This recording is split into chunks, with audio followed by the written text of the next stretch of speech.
मत जुर्अतो हिम्मत का है इजहार, सीधी बात रिवायात सहाफत का अलम बरदार, सीधी बात।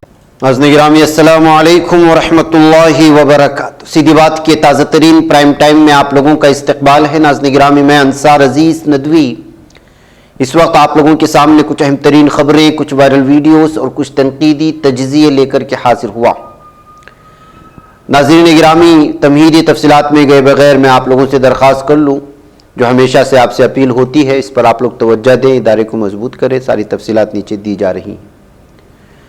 नाज़रीन गिरामी, एक तरफ एर्दोगान 17वीं G20 सरबराही इजलास में शिरकत की गर्ज से इंडोनेशिया के जजीरा बाली तशरीफ ले जा चुके हैं, तो दूसरी जानिब जो है तुर्की से बहुत ही अफसोसनाक खबर आई। आप लोग जानते होंगे कि वहाँ पर एक खातून दहशतगर्द ने दहशतगर्दाना हमला किया है, जिसकी वजह से कई लोगों की जाने जाने और फिर जो कई लोगों की ज़ख्मी होने की खबरें आ रही हैं। जी हाँ नाज़रीन गिरामी, तुर्की के शहर इस्तांबुल में ये ज़बरदस्त धमाका हुआ है। मशहूर कारोबारी मरकज़ इस्तिक़लाल में इतवार की शाम को ये धमाका हुआ, जिसमें 6 अफराद हलाक होने की ऑफिशियल रिपोर्ट है। महलूकीन की तादाद में इसलिए भी इजाफा हो सकता है कि ज़ख्मियों की तादाद जो है बहुत ज़्यादा आगे बढ़ती जा रही है। मकामी सहाफ़ियों ने जो तफसीलात फराहम की हैं, पुलिस ने दूसरे धमाके के खदशे के पेश नज़र मुतासिरा इलाके तक रसाई को रोकने के लिए एक बड़ा हिफाजती हिसार कायम किया। धमाके की फौरी बाद सेक्रेटरी फोर्सेस की भारी नफरी तैनात कर दी। उन्होंने तमाम दाखिली रास्तों को बंद कर दिया। सहाफ़ियों का यह भी मानना है कि क्राइम इंस्पेक्टर जायका पर मौजूद है अनातोलू ने इत्तला दी है कि इस्तांबुल की चीफ पब्लिक प्रोसिक्यूटर के दफ्तर ने धमाके की तहकीकात का आगाज़ कर दिया है। नाज़रीन गिरामी, तस्वीर में एक बड़ा शिहाबी गड़ा भी दिखाई दे रहा था। इसके साथ साथ करीबी ज़मीन पर पड़ी कई लाशें भी दिखाई दे रही हैं। तुर्क हिलाल अहमर का कहना है कि महलूकीन और ज़ख्मियों को करीबी अस्पताल में दाखिल किया गया है। नाज़रीन गिरामी, आपको मालूम होना चाहिए कि इस्तिक़लाल स्ट्रीट पर माजी में 2015 और 16 में इस्तांबुल को निशाना बनाने के लिए दहशतगर्दी के हमलों की एक मुहिम के दौरान में निशाना बनाया गया। शिद्दत पसंद तंजीम दाइश ने इन हमलों की जिम्मेदारी कबूल की थी। इनमें तकरीबन 500 अफराद हलाक और 2000 से ज़्यादा ज़ख्मी हुए थे। और अब जो खबर आ रही है, इस धमाके को करने वाली ये खातून दहशतगर्द है, जिसको गिरफ्तार कर लिया गया है। इस दहशतगर्द की बाजियाबी के लिए कई किए गए ऑपरेशन के मनाज़िर सामने आए हैं। वाज़ेह है कि इस हमले के बाद वसी पैमाने पर पुलिस ने ऑपरेशन भी शुरू कर दिया है। नाज़रीन गिरामी, आपको मालूम होना चाहिए कि जो दहशतगर्द खातून है, उसका ताल्लुक़ जो है PKK YPG से है, जो दहशतगर्द तंजीम मानती है और जिसको लेकर के हमेशा से इस तंजीम को अमेरिका में फुल सपोर्ट करने और इसको दहशतगर्दाना फहरिस्त में शामिल करने की तुर्की की बार बार अपील के बावजूद नहीं किया जा रहा है। और हमेशा अमेरिका की जानिब से इन तंजीमों को पुष्पनाई करते हुए भी तुर्की की जानिब से इल्ज़ामात लगे हैं। यही वजह है कि जब इन दहशतगर्दाना कार्रवाइयों पर आलमी सतह पर पूरी तरह से मजम्मत की जाती रही है और तमाम ममालिक ने इसमें हिस्सा लिया, जिसमें सऊदी अरब और गल्फ कंट्रीज़ हैं, यूरोपियन ममालिक भी है, तो वहीं पर अमेरिका ने भी इसकी मजम्मत की। लेकिन इस मजम्मत को तुर्की ने रद्द करते हुए कहा कि YPG PKK की एक दहशतगर्द तुर्की में हमला करती है और उसने दहशतगर्दाना कार्रवाई करती है और अमेरिका उसकी मजम्मत करता है, तो ये दोगलापन है, ये मुनाफिकाना रोल है। इसलिए कि PKK YPG को जो है दहशतगर्दाना फहरिस्त में शामिल करने के लिए कई मरतबा और वहाँ उसके जो मुआविन हैं, जो अमेरिका में बैठे हुए, यूरोपियन ममालिक में बैठे हुए हैं, उनको हवाले करने की तुर्किया के बार बार अपील के बावजूद अमेरिका ने जो इस पर तवज्जो नहीं दी। और आज इस दहशतगर्दाना हमले पर अगर वो मजम्मत करता है तो उस मजम्मत को हम कबूल नहीं करेंगे, कहते हुए उनकी मजम्मत को भी रद्द कर दिया गया है। बहरकैफ नाज़रीन गिरामी, अब इस खातून को जो गिरफ्तार कर लिया गया है, अब आगे क्या क्या राज हैं वो उगलने वाली है, ये कहते हुए जो है अलग उसकी तफसीलात आ रहे हैं। नाज़रीन गिरामी, भारत में किस कदर भयानक वारदात पेश आ रही हैं, सुनकर के ही जिस्म के रोंगटे खड़े हो जाते हैं। अभी हाल ही में आफताब की जानिब से अपनी माशुका को जिस अंदाज में मारा है और जिस बेदर्दी से मारा है, उसकी खबरें तो आप सुन ही रहे होंगे और उस पर जिस तरह की तबसरे जा रहे हैं वो तो सुन ही रहे होंगे। दिल्ली में लिव इन रिलेशनशिप में रहने वाली एक लड़की को उसके पार्टनर ने कत्ल कर दिया और उसकी लाश के टुकड़े करके कई इलाकों में फेंक दिए। लड़की के कत्ल में मुलव्वस मुलजिम को 5 माह बाद गिरफ्तार कर लिया गया है। बताया जा रहा है कि मुलजिम ने कत्ल करने के बाद लड़की की लाश को कई टुकड़ों में काट कर दिल्ली के मुख्तलिफ इलाकों में फेंका था। पुलिस ज़राए के मुताबिक आफ्ताब ने श्रद्धा की लाश के 35 टुकड़ों में काट कर अपने घर में रखा। उसके लिए आफ्ताब ने एक नया बड़ा फ्रिज खरीदा और लाश के टुकड़े 18 दिन तक घर में रखे। रात 2 बजे वो लाश के टुकड़ों को प्लास्टिक के थैले में डालकर फेंक देता था। अब तक लाश के तकरीबन 10 से 15 टुकड़े बरामद हुए हैं। जिस लड़की को कत्ल किया गया है पहले मुंबई में एक मल्टीनेशनल कंपनी के कॉल सेंटर में काम करती थी। कत्ल का मुलजिम आफ्ताब अमीन पूनावाला 26 साल श्रद्धा वाकर को मुंबई के इलाके मलाड से शादी के बहाने दिल्ली लेकर आया था और विकास मदन वाकर जो 59 साल ने 8 नवंबर को दिल्ली के मेहरौली पुलिस स्टेशन में अपनी बेटी के अगवा की एफआईआर दर्ज कराई थी। श्रद्धा के वालिद ने बताया कि वो अपने खानदान के साथ महाराष्ट्र के पालघर में रहते हैं। उनकी 26 साल बेटी श्रद्धा वाकर मुंबई के इलाके मलाड में वाक़ मल्टीनेशनल कंपनी के कॉल सेंटर में काम करती थी। वहाँ श्रद्धा ने आफ्ताब अमीन से मुलाकात की, फिर दोनों एक दूसरे को पसंद भी करने लगे और वो लिव इन रिलेशनशिप में रहने लगे। जब घर वालों को इस रिश्ते का इल्म हुआ तो उन्होंने एहतिजाज शुरू किया। अहले खाना के एहतिजाज के बाद श्रद्धा और आफ्ताब अचानक मुंबई चला गया। इसके बाद वो मेहरौली के छतरपुर इलाके में रहने लगे थे और उसके बाद से जो वाक़या पेश आया आप लोगों के सामने है। तो नाज़रीन गिरामी, किस कदर भयानक इस वक्त ये आशिकी और सारी चीज़ें सामने आ रही हैं। जाहिर सी बात है कि अब जो है ये 2 समाज और मज़हब के दरमियान की में होने की वजह से मामला किस कदर भयानक हो जाएगा और मीडिया इसको किस अंदाज में पूरी दुनिया के सामने पेश करेगी, इसका आप अंदाज़ा लगा सकते हैं। तकमीली तलबीना, ताकत, सेहत और शिफा के लिए सुन्नत और तिब्बे नबवी का बेहतरीन नुस्खा। अपनी ताकत व सेहत को बढ़ाने और हमेशा बाकी रखने के लिए हर रोज सुबह नाश्ते में खुद भी इस्तेमाल करें और अपने घर वालों को भी इस्तेमाल कराएं। इसी तरह आप अपने इलाके में तकमीली तलबीना का बिजनेस करके हर महीने 15 से 25 हजार रुपए तक आसानी से कमा सकते हैं। मजीद जानकारी हासिल करने के लिए अभी कॉल करें 9890963757। Takmili food products private limited, Malegaon, India. तो नाज़रीन गिरामी, अभी हाल ही में जो मामला पेश आया था उसको भी आप अंदाज़ा लगा सकते हैं उसमें कितनी बदनामी हुई है। हैदराबाद की तस्वीर और वीडियो आप लोगों के सामने होगी कि एक हॉस्टल में कुछ तलबा के ग्रुप ने अपने हमसाथी कहें या हॉस्टल में रहने वाले एक शख्स, एक तालिबे इल्म को न सिर्फ पीटा बल्कि उसको अल्लाहु अकबर के नारे लगाने पर मजबूर किए। हैदराबाद के ICFAI foundation for higher education तालीमी इदारे में 3रे साल में पढ़ने वाले हिमांग बंसाल नामी शख्स को उसको तमाचे मारे गए थे, उसका हाथ को तकलीफ पहुंचाई गई थी और अलग अलग तरह की वीडियो वायरल हुई थी। अब इस सिलसिले में 8 लोगों को गिरफ्तार भी कर लिया है और इस सिलसिले में जो है 12 तलबा के ख़िलाफ़ जो है तफसीलात भी हासिल की जा रही है।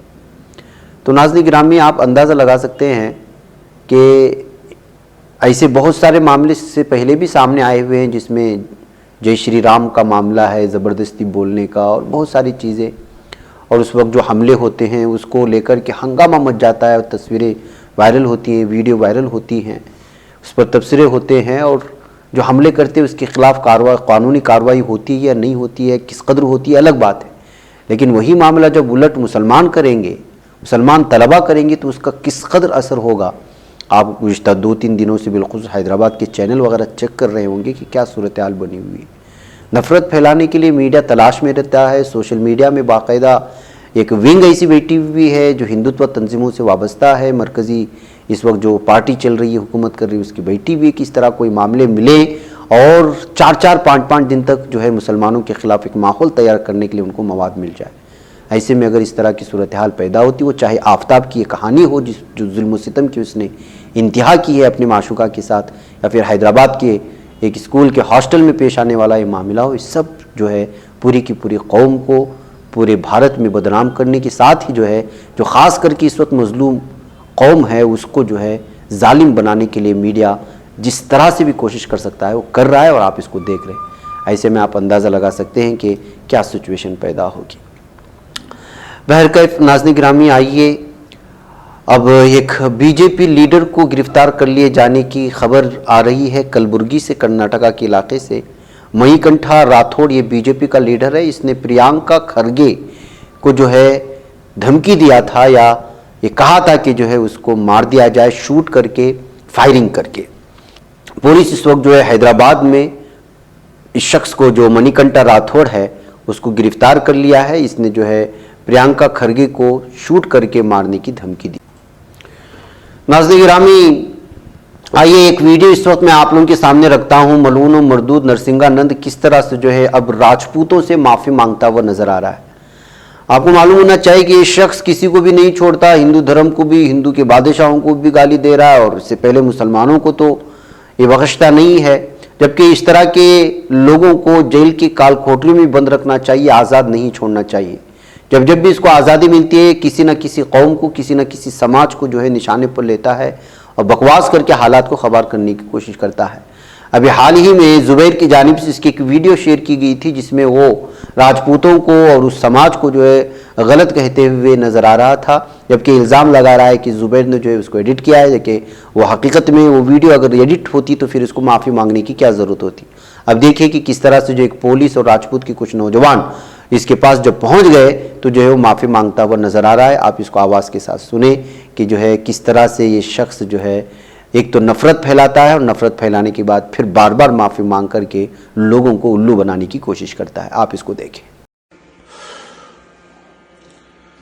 देवादिदेव भगवान महादेव शिव और जगत जननी मां जगदम्बा के चरणों में नमन करते हुए शिव शक्ति धाम दासना से मैं श्री पंचदशनाम जूना अखाड़े का महामंडलेश्वर यति नरसिंहानंद गिरी। अभी मेरी एक वीडियो मोहम्मद जुबैर नाम का जिहादी है, उसने वायरल की। ये वीडियो उसने बहुत ज्यादा एडिट करके वायरल की। हो सकता है मैंने जो उसमें तथ्य रखे हो वो मेरी अज्ञानता के कारण रखे गए हो। उसके लिए मैं संपूर्ण राजपूत समाज से कई बार माफी मांग चुका हूं, आज भी माफी मांगता हूं। अभी कुछ राजपूतों के लड़के मेरे पास आए थे, मैंने उन्हें अपना बच्चा समझकर ऊपर बुलाया और अपने सारे स्टाफ को नीचे भेज दिया था। मैं और स्वामी अमृतानंद जी केवल हम दोनों यहां थे और हमारे थानेदार साहब। उनके आते ही मैंने उनसे कहा कि भाई मैं माफी चाहता हूं, गलती हो गई और मेरा वीडियो बना लो, मैं माफी मांगता हूं। लेकिन उनके मन में केवल यह बात नहीं थी, वो किसी दूसरी इच्छा को लेकर आए थे और आखिर में धमकी देने पर आ गए योगी आदित्यनाथ जी महाराज की। यह बड़े दुख की बात है कि आज जातिवाद हम पर इतना हावी हो चुका है कि हम सन्यासी, ऐसे सन्यासी को जो धर्म के लिए लड़ रहा है उसे भी जातिवाद पर लाकर एक माफी मांगते हुए, क्षमा मांगते हुए सन्यासी को मारना या उससे लड़ना चाहते हैं। यह सारी घटना हमारे थानेदार साहब के सामने हुई। अब मुझे नहीं पता इनके पीछे कौन है, कौन सी ताकतें हैं, कौन वो लोग हैं जो इस लड़ाई को बढ़ाना चाहते हैं। मैं एक बार फिर राजपूत समाज से क्षमा चाहता हूं, क्षत्रिय समाज से क्षमा चाहता हूं। आज के बाद किसी भी क्षत्रिय समाज के किसी भी ऐतिहासिक प्रसंग का भगवान राम और कृष्ण को छोड़कर मैं अपने जीवन में कभी जिक्र नहीं करूंगा और पूरा प्रयास करूंगा कि इसका पालन करूं। हर हर महादेव, हर हर महादेव, हर हर महादेव। नाज़रीन गिरामी, आइए एक और अहम तरीन रिपोर्ट में आप लोगों के सामने रखता हूं। वो है गुजरात मुसलमानों के सिलसिले में, जिसको एबीपी न्यूज और सी वोटर के हवाले से कहने की कोशिश की जा रही है कि जो है गुजरात में मुसलमान बीजेपी को सबसे ज्यादा चाहते हैं, ओवैसी को कम चाहते हैं। यानी ओवैसी और बीजेपी के दरमियान में एक किस्म का माहौल बना करके क्या सेकुलर पार्टियों से दूरियां बनाने के लिए या ओवैसी को मुसलमान वोट दे ताकि सेकुलर पार्टी हार जाए और बीजेपी जीत जाए, इस तरह का माहौल बनाने की तो कहीं कोशिश नहीं हो रही। इसलिए कि इस वक्त जो चैनल्स साजिश रच रहे हैं, कुछ इसी तरह की साजिश रच रहे हैं, कहा जा सकता है। जो हाल ही में रिपोर्ट आई है, क्या रिपोर्ट आई है मैं आपको ये रखूं। गुजरात में असेंबली इंतखाबात बहुत करीब हैं और भारतीय जनता पार्टी और कांग्रेस के दरमियान सियासी रस्साकशी का क्या नतीजा निकलेगा ये 8 दिसंबर को ही वाज़ेह होगा। जबकि कुछ लोग कहते हैं कि इस वक्त बराह रास्त आम आदमी पार्टी और बीजेपी के दरमियान रस्साकशी है, जबकि कांग्रेस कहती है कि बीजेपी आम आदमी पार्टी को जबरदस्ती गुजरात में ले आई है ताकि वो कांग्रेस को हरा सके और उसके वोट तकसीम करवा सके सेकुलर पार्टियों की जो वोट है। फिलहाल सर्वे एजेंसियां लोगों की मिजाज का अंदाजा लगाने की कोशिश कर रही है। गुजरात की 282 सीटों में से 117 पर 10% से ज्यादा मुस्लिम वोटर है। ऐसे में इंतखाबी नताइज के लिए मुस्लिम वोटर बहुत अहम है। एबीपी न्यूज और सी वोटर ने हफ्तावार सर्वे के जरिए जानने की कोशिश की थी कि कितने मुसलमान किस पार्टी को वोट दे सकते हैं। सर्वे के नताइज काफी चौंका देने वाले हैं। अब तक मुसलमानों की तकरीबन 80% वोटों पर कब्जा करने वाली कांग्रेस को काफी नुकसान उठाना पड़ रहा है। देखिए उसकी रिपोर्ट किस तरफ निशानदेही करती है और किस तरह माहौल बनाया जाता है। आप यानी आम आदमी पार्टी और असदुद्दीन ओवैसी की एमआईएम की शमूलियत ने मुकाबला दिलचस्प बना दिया, जबकि दिलचस्प नहीं है, ये वोटों को बिखेरने वाली एक साजिश है। सर्वे में कांग्रेस को 47% मुस्लिम वोट मिलने की पेश कियासी की गई है, जबकि आम आदमी पार्टी दूसरे नंबर पर रह सकती है। अरविंद केजरीवाल की क़यादत वाली आम आदमी पार्टी जो पहली बार गुजरात में तमाम सीटों पर इलेक्शन लड़ रही है, उसे 25% मुस्लिम वोट मिलने का अंदाजा है। बीजेपी ओवैसी से आगे सर्वे में एक और दिलचस्प बात सामने आई कि तकरीबन 19% मुसलमान बीजेपी को वोट दे सकते हैं। इससे भी अहम बात यह है कि खुद को मुसलमान का सबसे बड़ा वकील कहने वाली ओवैसी को ज्यादा कामयाबी मिलती नजर नहीं आ रही। 9% मुसलमान एमआईएम को वोट दे सकते हैं, जो तकरीबन 3 दर्जन सीटों पर इलेक्शन लड़ने जा रही है। अब ये हकीकत क्या है, उसका फैक्ट क्या है? सर्वे में यह भी पूछा गया था कि आप गुजरात में ओवैसी को कितना बड़ा फैक्टर समझते हैं। 44% लोगों ने कहा कि वो एक बड़ा उनसुर साबित होंगे। उसी वक्त 25% लोगों ने कहा कि एक बड़ा उनसुर होगा। इसी वक्त कई फीसद लोगों ने कहा कि वो ओवैसी को गुजरात में एक फैक्टर नहीं मानते, यानी उसका कोई असर नहीं होगा। बैक अब नाज़रीन गिरामी, ये चैनलों की, सी वोटर्स की अपनी अपनी जो एक सर्वे होती है, लेकिन इसके पीछे भी एक अजीब किस्म की साजिश होती है कि बीजेपी के लिए मैदान बनाने के लिए, खास करके जो हिंदू वोटर्स हैं उनको बीजेपी की तरफ लाने के लिए किस किस तरह की सुर्खियां दिया जा सकता है, किस किस तरह के बयानात आ सकते हैं। अभी हाल ही में बिहार के गोपालगंज के सिलसिले में मैंने वो सारी तफसीलात आप लोगों के सामने रखी थी कि किस तरह ओवैसी की वजह से एक सीट जो है वो बीजेपी के हवाले हो गई, जो पहले 35,000 वोटों से जीते थे, इस मरतबा कुछ ही हजार बल्कि 1,000 से कुछ ज्यादा वोट से जीते, जबकि उसी यहाँ पर जो ओवैसी ने 10,000 वोट लिए उनके जो उम्मीदवार हैं, उसकी वजह से कितना बड़ा नुकसान हुआ ये जानते हैं। इसलिए गुजरात वाले और बिलखुसूस मुसलमानों को इस बात, जो भी असेंबली इलेक्शन हो रहे हैं, अगर वो आम आदमी पार्टी की जानिब जा रहे हैं तो उनको सोचना होगा कि आप गलती कर रहे हैं या सही कर रहे हैं। अगर आप ओवैसी के बयानबाजियों पर अगर आप असरअंदाज होकर के ये सोच रहे हैं कि जो उनकी जानिब बढ़ना है, तो फिर आप पूरे कौम का कितना बड़ा नुकसान कर रहे हैं, इस बार जानिब भी आपको सोचना होगा। ये नहीं कहते कि आप कांग्रेस को चुने, आम आदमी पार्टी को चुने या उससे जो भी हो, आपका वोट एक तरफा अगर होगा, एकजुट होगा, तभी जाकर के उसका फायदा हो सकता है। अगर आप बिखर गए सेकुलर पार्टियों के चक्कर में, तो फिर जो फायदा होगा वही जो हमेशा से हम देख रहे हैं और खुले आंखों से देख रहे हैं। ऐसा नहीं कि कोई सुना रहा है कहानी है, उसकी हकीकत नहीं है। हकीकत जो भी है गुज़श्ता कई सालों से हम देखते आ रहे हैं। इस वजह से जो है गुजरात के मुसलमानों को इस जानिब बहुत ही ज़्यादा सियासी सूझबूझ रखने की ज़रूरत है, और बिलखुसूस वो मैदानी सतह पर मुख्तलिफ तंजीमें काम करती हैं, उनको इस जानिब मुसलमानों की तवज्जो दिलाने की बहुत ही अहम ज़रूरत बन गई है। बैकअप नाज़रीन ग्रामी, तबसरे की वजह से लंबा वक्त हो चुका है, मुझे यहाँ पर इजाज़त दें। इंशाल्लाह फिर जो खबरें बची हैं इंशाल्लाह शाम में पेश की जाएंगी। अस्सलाम वालेकुम रहमतुल्लाहि व बरकातहू। ही बच पाता है कोई सहाफ़ी की निगाहों से, मिलाता है ये लोगों को मोहब्बत की पनाहों से। करम और दर्द मंदी का है एक संसार, सीधी बात। अजीमत जुर्अतो हिम्मत का है इज़हार, सीधी बात। अजीमत जुर्अतो हिम्मत का है इज़हार, सीधी बात। ये चैनल हक निगर बनकर कुचल देता है फितनों को।